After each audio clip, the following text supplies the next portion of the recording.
Hello friends, नमस्कार, welcome to my channel. तो चलिए स्टार्ट करते हैं आज का प्रैक्टिस सेट। ओके, आज का प्रैक्टिस सेट नंबर क्या है? 6 है।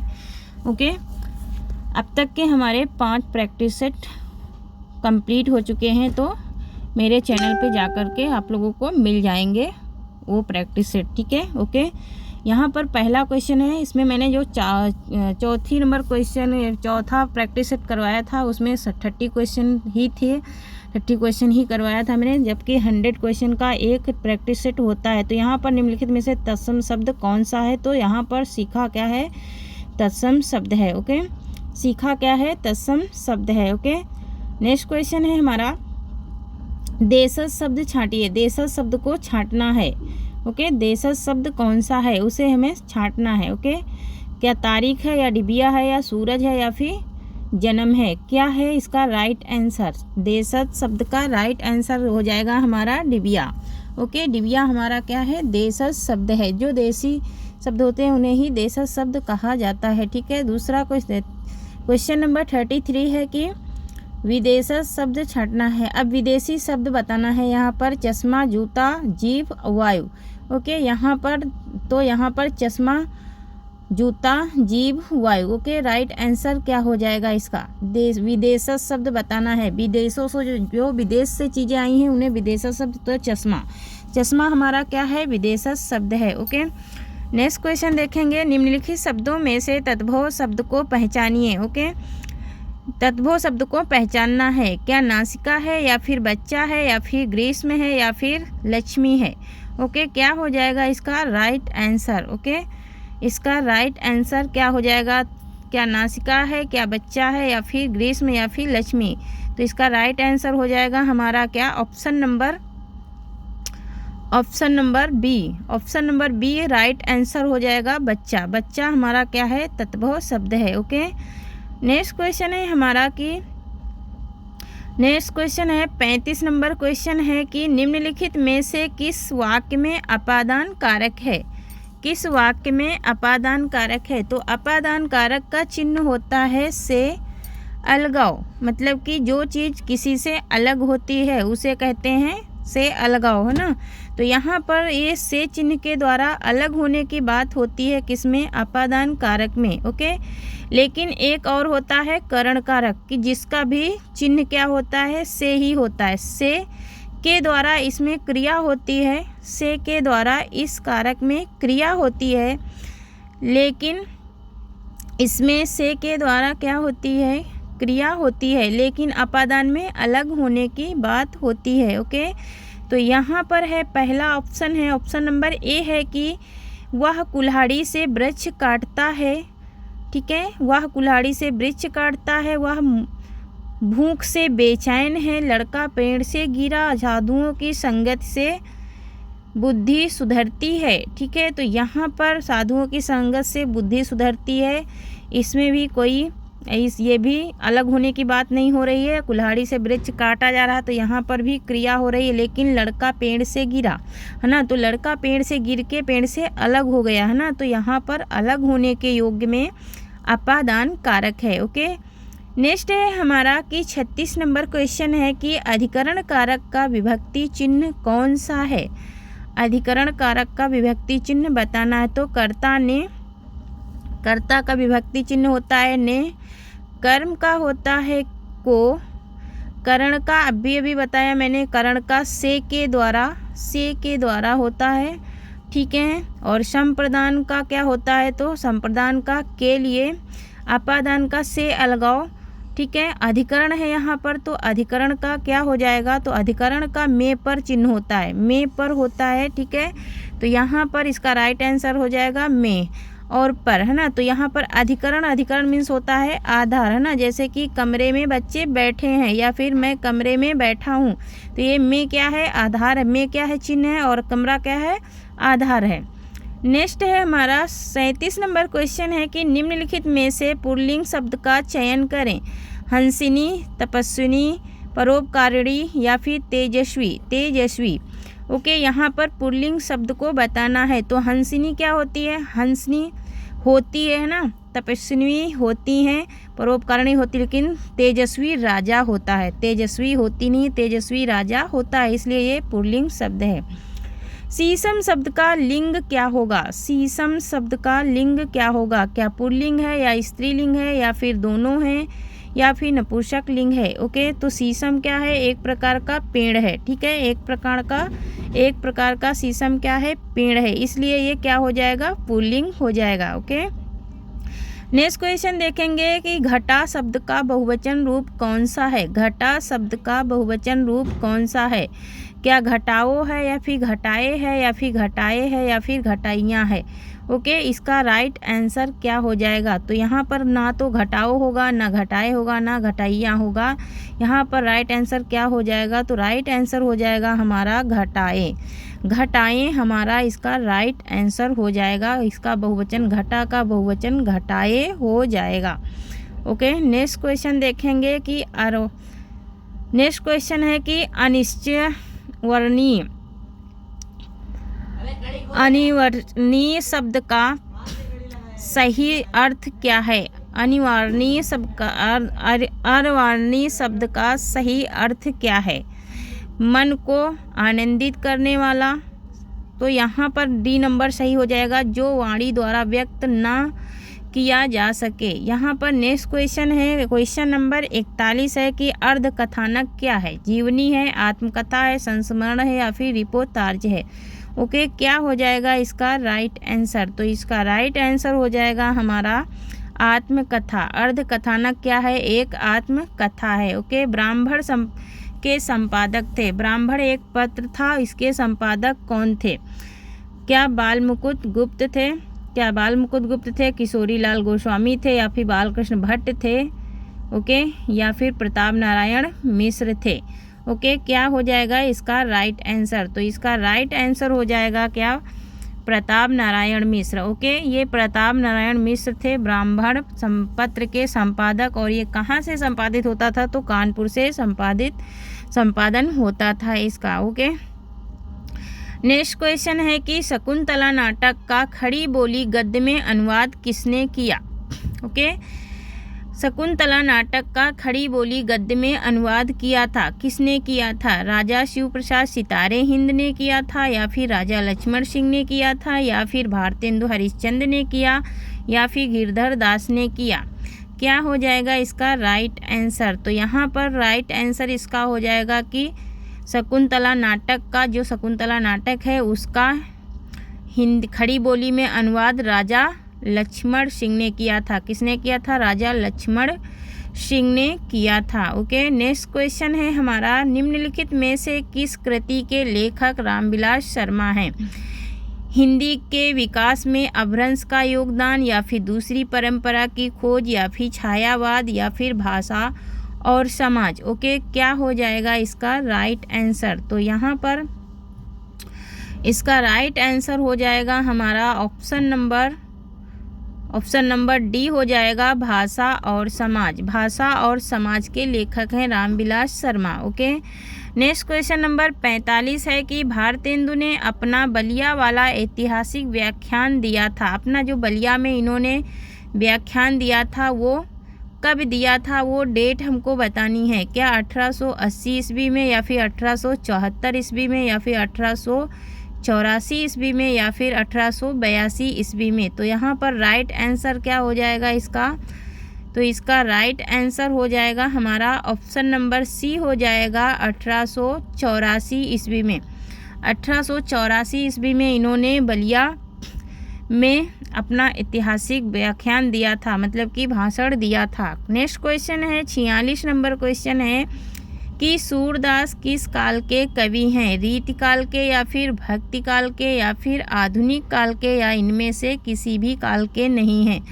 तो यहाँ पर इसका राइट आंसर हो जाएगा हमारा ऑप्शन नंबर बी हो जाएगा, भक्ति काल के कवि हैं। कौन? सूरदास।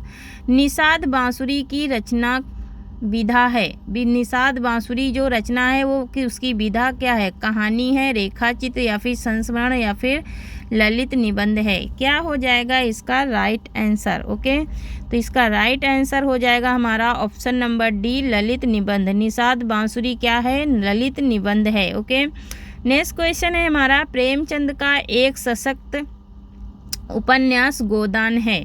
प्रेमचंद का एक सशक्त उपन्यास गोदान कैसा, किस प्रकार का उपन्यास है? राजनीतिक है या फिर धार्मिक है या फिर सामाजिक है या फिर ऐतिहासिक है? इसका राइट आंसर क्या हो जाएगा? तो इसका राइट आंसर हो जाएगा हमारा ऑप्शन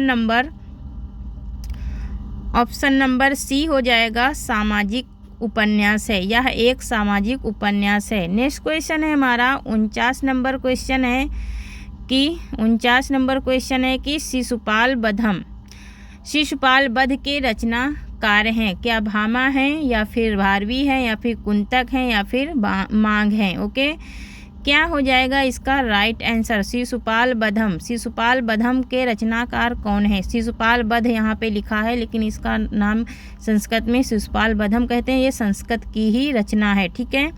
तो संस्कृत के ये सारे कवि भी हैं, तो मांग की रचना है। ये किसकी रचना है? Option number D right answer हो जाएगा कि ये किसकी है? शिशुपाल वध। और ये क्या है? एक महाकाव्य है। इसे क्या है? एक महाकाव्य है ये, ठीक है।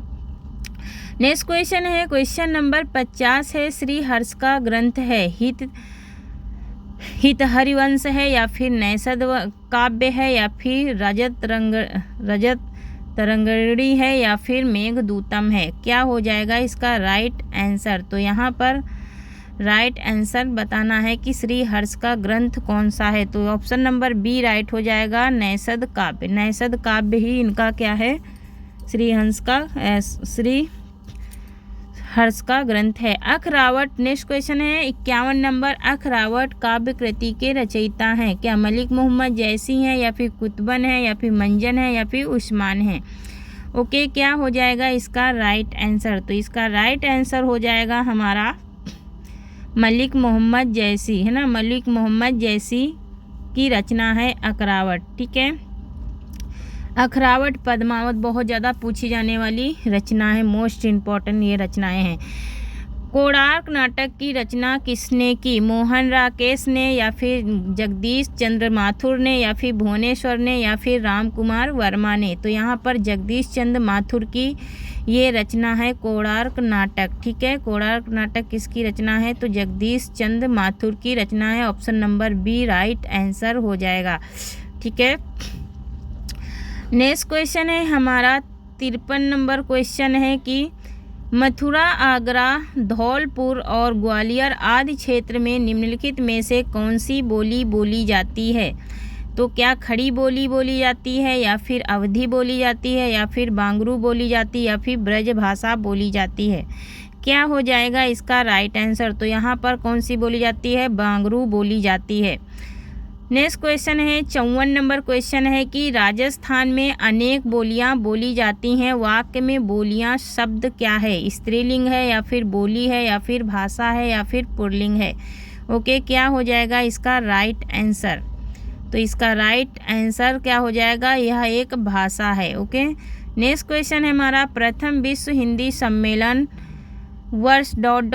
में आयोजित किया गया था। रिक्त स्थानों के लिए उचित विकल्प चुनिए। तो यहाँ पर बताना है कि विश्व हिंदी साहित्य सम्मेलन किस वर्ष हुआ था और कहाँ पर हुआ था, ठीक है।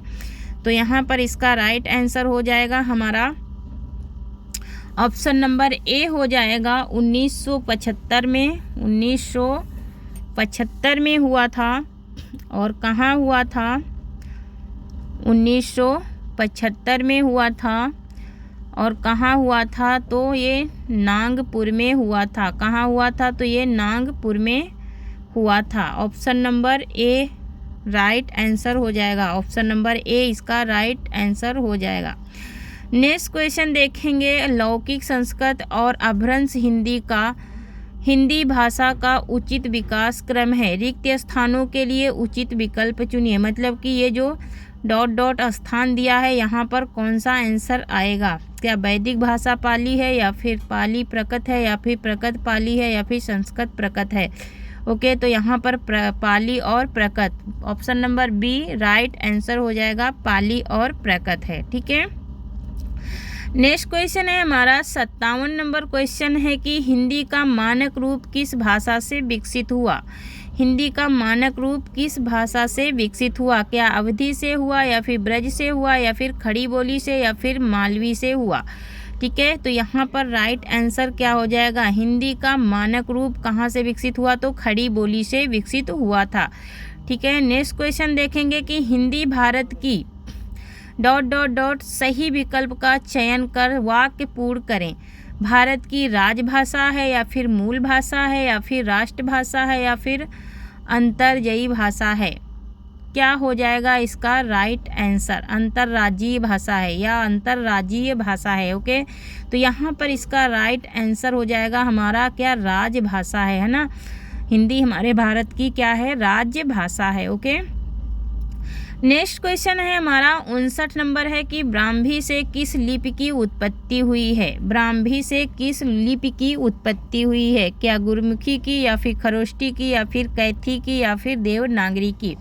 ब्राह्मी लिपि से किसकी उत्पत्ति हुई है ना। ये सब सौर सैनी की बोलियां हैं, सौर सैनी की जो हैं, सौर सैनी जो हैं उसकी उपबोलियां हैं। तो ये देवनागरी से हुआ है। ठीक है, नेक्स्ट क्वेश्चन है क्वेश्चन नंबर 60 है, इनमें महाप्राण व्यंजन कौन सा है?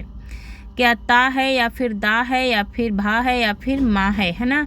तो ज़्यादा अधिक सांस लेके बोलने वाले व्यंजन क्या कहलाते हैं? महाप्राण कहलाते हैं। तो यहाँ पर भा क्या है? महाप्राण व्यंजन है ना। और इसके अलावा और कौन से महाप्राण होते हैं ना? तो यहाँ पर चौथा और पांचवा व्यंजन महाप्राण होता है।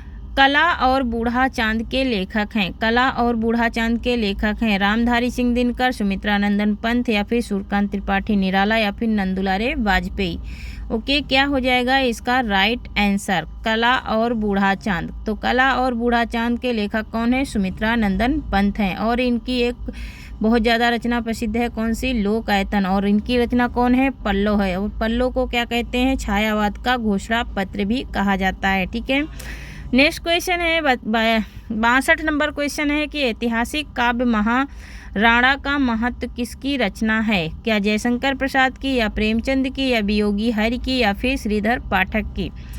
क्या हो जाएगा इसका राइट आंसर? तो यहाँ पर इसका राइट आंसर हो जाएगा हमारा जयशंकर प्रसाद। ऑप्शन नंबर ए सही हो जाएगा, जयशंकर प्रसाद की ये रचना है। छीत स्वामी। नेक्स्ट क्वेश्चन है हमारा 63 नंबर है कि छीत स्वामी और नंददास किस धारा के कवि हैं? क्या राम भक्ति धारा के हैं या फिर अष्टछाप धारा के हैं या फिर प्रेम मार्गी धारा के या फिर निगुण मार्गी धारा के हैं?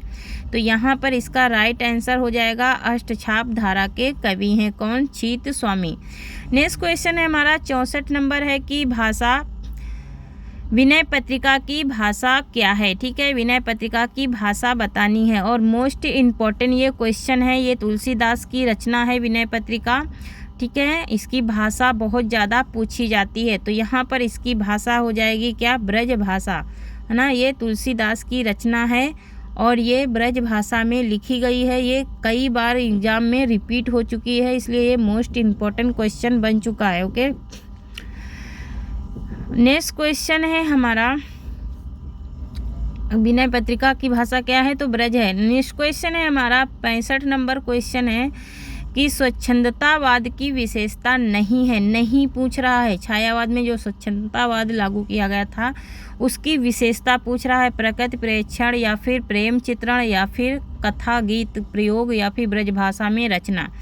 इसमें ये चारों में से क्या यूज नहीं किया गया है? स्वच्छंदतावाद के विषय में नहीं बताना है। ठीक है, तो यहाँ पर ब्रज भाषा में रचनाएं नहीं की गई हैं। ओके, नेक्स्ट क्वेश्चन है हमारा आनंद कदामनी के संपादक थे। आनंद कदामनी के संपादक कौन थे? क्या प्रेमचंद थे, क्या प्रेमधन थे या फिर भारतेंदु हरिश्चंद्र थे या फिर श्रीनिवास दास या फिर इनमें से कोई नहीं?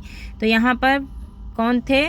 बद्रीनारायण प्रेमधन थे। बद्रीनारायण प्रेमधन इनका पूरा नाम था। और ये आनंद कदामनी पत्रिका के संपादन करता थे। और ये कहाँ से संपादन इसका करते थे? तो ये मिर्ज़ापुर से करते थे। कहाँ से करते थे? तो मिर्ज़ापुर से इसका संपादन करते थे। ओके, नेक्स्ट क्वेश्चन देखेंगे कि न्यूटन ब्रह्मचारी कृति के लेखक हैं। ओके, न्यूटन ब्रह्मचारी कृति के लेखक कौन हैं?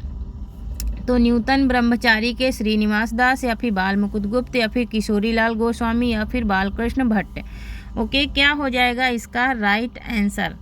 तो यहाँ पर बालकृष्ण भट्ट का था न्यूटन ब्रह्मचारी और ये एक सामाजिक उपन्यास है। ठीक है, सामाजिक उपन्यास है। नाचकेतोपाख्यान के लेखक हैं सदल मिश्र, इंसाअल्लाह खां, लल्लू लाल, इनमें से कोई नहीं। मोस्ट इम्पोर्टेंट ये भी रचना है, ये भी कई बार पूछी जा चुकी है।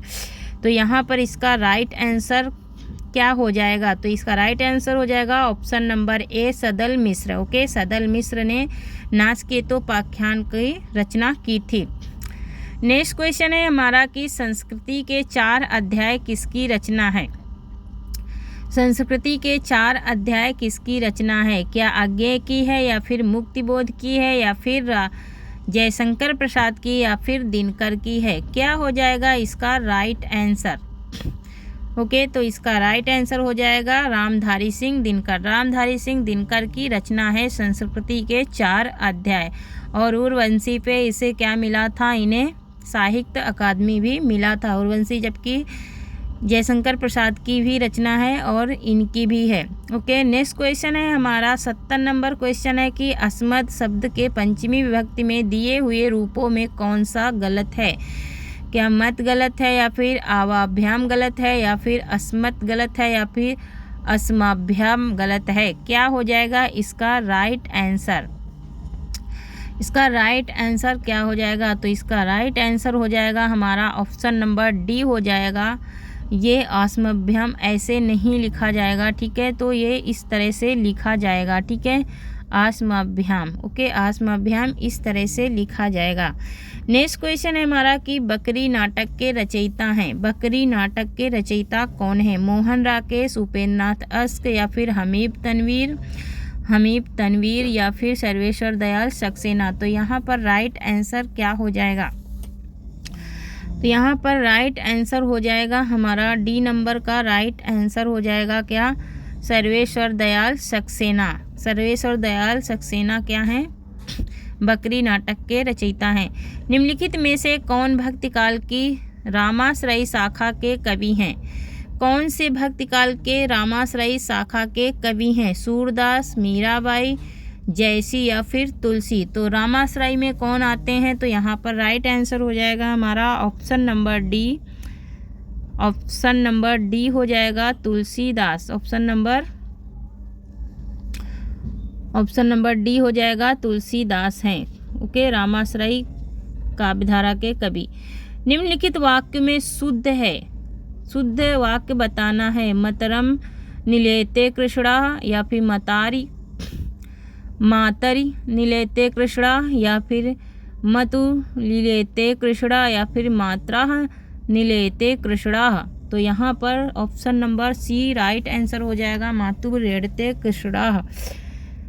नेक्स्ट क्वेश्चन है मेरा जीवन प्रवाह किसकी आत्मकथा है? मेरा जीवन प्रवाह किसकी आत्मकथा है? राहुल संकृत्यायन, वियोगी हरि या फिर शांतिप्रिय द्विवेदी या इनमें से कोई नहीं। क्या हो जाएगा इसका राइट आंसर? मेरा जीवन प्रवाह तो वियोगी हरि की आत्मकथा है। ओके, नेक्स्ट क्वेश्चन है विरह बारिश। 75 नंबर क्वेश्चन है कि विरह बारिश किसकी रचना है? बोधा की, ठाकुर की या फिर आलम की या फिर घनानंद की। क्या हो जाएगा इसका राइट आंसर? विरह बारिश किसकी रचना है? तो यहाँ पर इसका राइट आंसर हो जाएगा हमारा बोधा की रचना है विरह बारिश। इन्होंने किसी के प्रेम में लिखा था विरह बारिश। ठीक है, नेक्स्ट क्वेश्चन है 76 नंबर है राम शब्द के सृष्टि एक वचन का रूप है।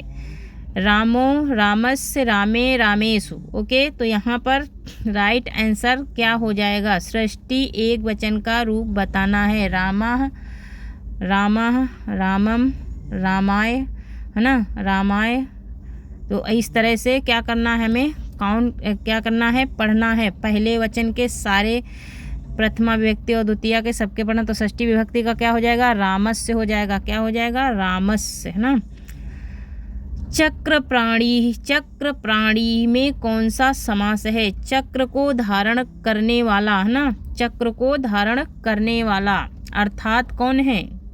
चक्र को धारण कौन किए? भगवान विष्णु। तो कौन सा हो जाएगा समास? बहुव्रीहि समास हो जाएगा। ओके, जननी तू जननी भई विधिसन कछु न बसाए। इसमें कौन सा अलंकार है? छेकानुप्रयास, वृत्तानुप्रयास, लाटानुप्रयास या फिर इनमें से कोई नहीं। जननी तू जननी भई ना, दो शब्द एक बार रिपीट हुए हैं। अब आपको कॉमन सेंस लगाना है कि दो शब्द एक बार कौन से उसमें रिपीट होते हैं। ठीक है, जननी तू जननी भई कौन सा है? लाटानुप्रयास। लाटानुप्रयास अलंकार है। ओके, लाटानुप्रयास में दो शब्द एक ही बार या फिर दो लाइनें बार बार रिपीट हो जाती हैं, बार बार, जिसकी आवृत्ति बार बार हो जाती है, उसे लाटानुप्रयास कहते हैं, है ना। जब कोई भी वाक्य दो बार, वाक्य की आवृत्ति दो बार होती है तो वहाँ पर लाटानुप्रयास होता है। नेक्स्ट क्वेश्चन है हमारा 79 नंबर क्वेश्चन है कि रत्नाकर कृत गंगा अवतरण किस छंद में लिखा गया? रत्नाकर कृत जो है ये गंगा अवतरण किस छंद में लिखा गया? चौपाई में, दोहा में, रोला में या फिर घनाक्षरी में लिखा गया? ओके, तो यहाँ पर इसका राइट आंसर क्या हो जाएगा? तो इसका राइट आंसर हो जाएगा हमारा, इसका राइट आंसर, एक मिनट, हाँ, इसका राइट आंसर हो जाएगा हमारा, क्या हो जाएगा? रोला। रोला छंद में ये लिखा गया। ओके, नेक्स्ट क्वेश्चन है कि प्रेमचंद की कृति जिसे ब्रिटिश शासन द्वारा जब्त कर लिया गया था। मोस्ट इम्पोर्टेंट क्वेश्चन है। ओके, मोस्ट इम्पोर्टेंट क्वेश्चन है। क्या सोजे वतन को या कर्मभूमि को या गबन को या फिर निर्मला को? तो यहाँ पर इनका राइट आंसर क्या हो जाएगा? इन्होंने इस रचना में अपने भारत को लेकर के उस टाइम पे बहुत ज़्यादा ये हो रहा था, तो उसमें यही सब लिखा था, इसलिए अंग्रेज़ों ने जब्त कर लिया था। ये सोजे वतन है। ठीक है, कौन सी रचना है? सोजे वतन है।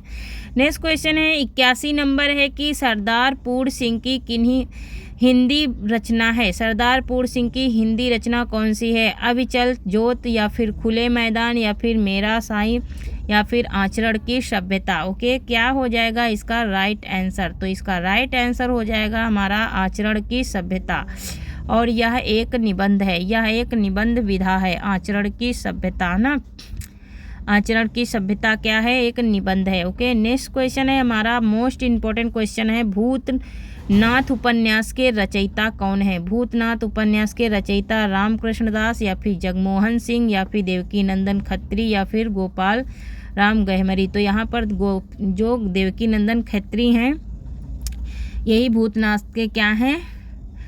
रचनाकार हैं। और इनका एक चंद्रकांता बहुत ही ज़्यादा पूछा जाने वाला उपन्यास है, चंद्रकांता। ओके, तो वो बहुत ज़्यादा पूछा जाता है। इन्होंने अपना चंद्रकांता जब लिखा था तो उसको पढ़ने के लिए लोग हिंदी सीखे थे। ठीक है, जिनको हिंदी नहीं आती थी, ठीक है, चंद्रकांता को पढ़ने के लिए। ओके, और उसी के बेस पर चंद्रकांता नाटक भी तैयार किया गया, जो आता है सीरियल। ठीक है, महादेवी वर्मा का प्रथम काव्य संकलन है। महादेवी वर्मा का निहार, निहार जो है ये इनका प्रथम पहला काव्य संग्रह है।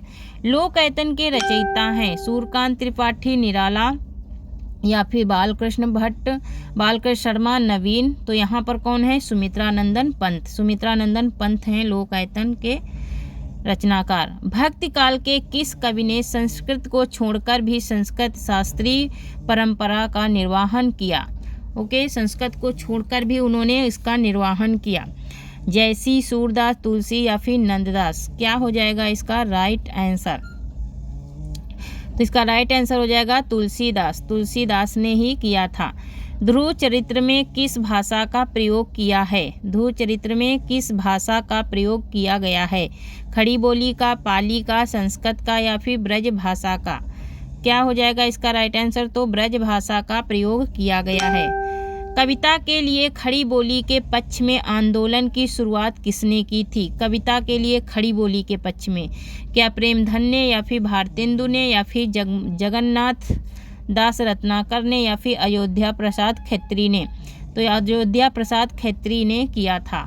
ठीक है, नेक्स्ट है 88 नंबर क्वेश्चन है, जगत सच्चाई सार कविता के रचयिता हैं। जगत सच्चाई सार कविता के रचयिता कौन है? नाथूराम राम शर्मा या फिर देवकीनंदन खत्री? तो श्रीधर पाठक, श्रीधर पाठक हैं जगत सच्चाई सार के लेखक। उपन्यास और कहानी में मूल अंतर क्या होता है? ठीक है, मूल अंतर बताना है। क्या आकार प्रकार में, या फिर विषय निरूपण में, या फिर घटना का चयन में, या फिर पात्रों की विविधता में? ओके, तो यहाँ पर इसका राइट आंसर हो जाएगा हमारा क्या? 89 नंबर क्वेश्चन का राइट आंसर क्या हो जाएगा? ऑप्शन नंबर बी हो जाएगा, विषय निरूपण।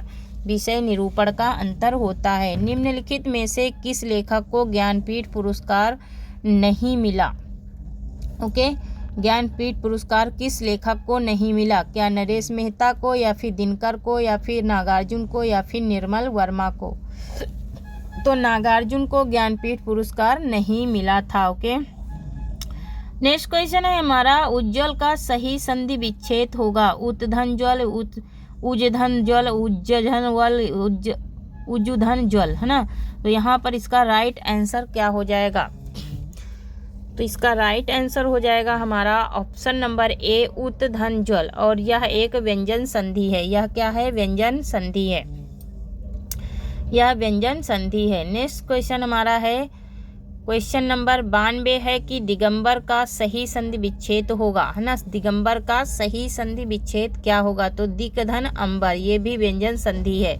दिक्धन अंबर, ये भी व्यंजन संधि है। नेक्स्ट क्वेश्चन है 93 नंबर क्वेश्चन है कि उल्लंघन का सही संधि विच्छेद होगा? उल्लंघन, उल्लंघन का सही संधि विच्छेद क्या होगा? तो यहाँ पर उल्लंघन का सही संधि विच्छेद हो जाएगा उत्धन लंघन, उत्धन लंघन है। और ये भी क्या है? व्यंजन संधि ही है। नेक्स्ट क्वेश्चन है 94 नंबर है कि 8 अध्याय हैं जिसमें यह किस समास का उदाहरण है ना? तो अष्टाध्यायी को बोलते हैं 8 अध्याय वाला। ठीक है, अष्टाध्यायी, अष्टाध्यायी मतलब कि 8 अध्याय वाला, है ना? तो 8 अध्याय वाला है, तो ये क्या बता रहा है? विशेषता बता रहा है, या फिर तीसरा अर्थ? तो तीसरा अर्थ बता रहा है, तो बहुव्रीहि समास हो जाएगा। गोबर गणेश किस समास का उदाहरण है? गोबर गणेश क्या संबंध तत्पुरुष, या संप्रदान तत्पुरुष, या करण तत्पुरुष, या अधिकरण तत्पुरुष? तो यहाँ पर इसका राइट आंसर क्या हो जाएगा? इसका राइट आंसर हो जाएगा करण तत्पुरुष। गोबर गणेश, है ना? गोबर से भी ज्यादा मूर्ख। 3 वेड़ियाँ मिलती हैं जहाँ जिस किस समास का उदाहरण है? 3 वेड़ियाँ मतलब कि 3 अर्थ, है ना? वेड़ियाँ माने अर्थ। 3 अर्थ किस में निकलते हैं? तत्पुरुष में, या बहुव्रीहि में, या फिर कर्मधारय में, या फिर द्विगु में? किस में निकलते हैं? तो यहाँ पर बहुव्रीहि समास में 3 अर्थ निकलते हैं ना, किसी तीसरे अर्थ की ओर इशारा होता है। देशांतर, देश धन अंतर, है ना? शब्द में कौन सा समास है? यहाँ पर विशेषता बताई जा रही है। कर्मधारय, बहुव्रीहि, द्विगु, तो यहाँ पर कर्मधारय हो जाएगा। जो विशेषता वाले शब्द होंगे वो 101% क्या होते हैं? कर्मधारय समास होते हैं। नेक्स्ट क्वेश्चन है हमारा, अंगारों पर पैर रखना मुहावरे का सही अर्थ है? अंगारों पर पैर रखना मुहावरों का सही अर्थ है मूर्ख होना, समझदार होना, या फिर नुकसान होना, या फिर जोखिम मोल लेना। ओके, अंगारों पर पैर रखना तो जोखिम मोल लेना, किसी भी मुसीबत को जानबूझ करके आगे होना मुसीबत में। होनहार वीरवान के होत चिकने पात, है ना? होनहार वीरवान के होत चिकने पात। लोकोक्ति का अर्थ क्या होगा? होनहार बालक सुंदर होता है, सुंदर बालक होनहार होता है, या होनहार बालक के गुण बचपन से ही दिखाई देने लगते हैं, या फिर होनहार बालक सुंदर नहीं होता है? क्या हो जाएगा इसका राइट आंसर? इसका राइट आंसर हो जाएगा ऑप्शन नंबर सी, होनहार बालक के गुण बचपन से ही दिखाई देने लगते हैं। नेक्स्ट क्वेश्चन है हमारा 100 नंबर क्वेश्चन है कि दिया गया अर्थ एक से बढ़कर दूसरा किस लोकोक्ति के लिए सही बैठता है? क्या समर्थ को नहीं दोष गोसाई, या फिर शेर को सवा शेर, या फिर सैया भैया भये कोतवाल अब डर काहे का? तो यहाँ पर शेर से सवा शेर, है ना? एक से बढ़ कर के एक से बढ़ कर के एक। तो थैंक यू फ्रेंड्स, आज के लिए इतना ही। तब तक के लिए जय हिंद, जय भारत। हंसते रहिए, मुस्कुराते रहिए और पढ़ते रहिए। स्वस्थ रहिए और मस्त रहिए। जय हिंद, जय भारत।